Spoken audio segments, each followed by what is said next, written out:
Sa bawat kwento ng pagkakaibigan, may mga lihim na damdaming hindi masabi. Minsan, ang puso ay natututong magmahal sa isang taong matagal nang nariyan. Pero hindi lahat ng pagmamahal ay may kalakip na kasiguraduhan. Ito ang kwento ni na Lucas at Mara. Magkaibigang nagmahal, pero hindi nagkatuluyan. Moon is never glow this color. Hearts have never been this close. Night have never been more certain. I will love you till we're old.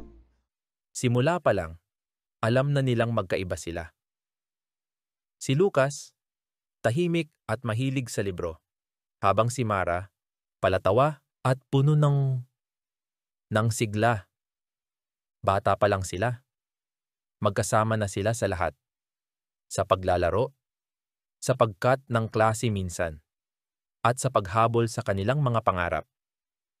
Habang lumilipas ang panahon, hindi nila namalayang ang simpleng pagkakaibigang iyon ay naging mas malalim.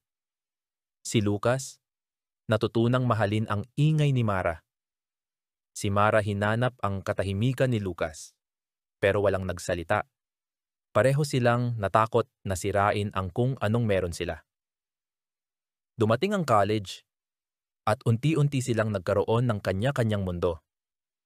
Si Mara, sumali sa teatro, at madalas wala sa dorm. Si Lucas, lumubog sa pag-aaral at bihirang lumabas. Hanggang sa isang gabi, nang hindi na niya kayang itago, naglakas loob si Lucas. Mara, kung sakali, may gusto ka bang ipagpalagay?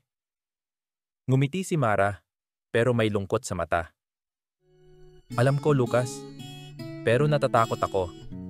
Paano kung magbago ang lahat? Kung ako ang may-ari ng mundo,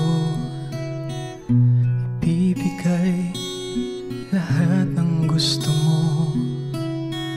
Araw-araw pasisikatin ng araw, buwan-buwan papipilugin ko ang buwan para sa'yo, para sa'yo.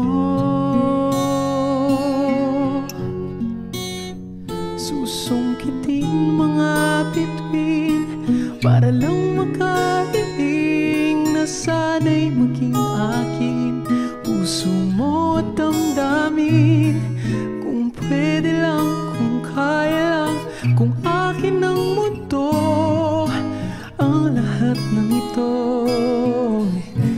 iaalay ko sa'yo. At doon nagtapos ang kanilang hindi nasimulang kwento. Nanatili silang magkaibigan, nagpatuloy sa buhay. Pero sa bawat yakap, sa bawat sulyap, may isang tanong na hindi na nasagot. Paano kung, dahil minsan, hindi sapat ang pagmamahal, kailangan din ng tamang panahon. Ikaw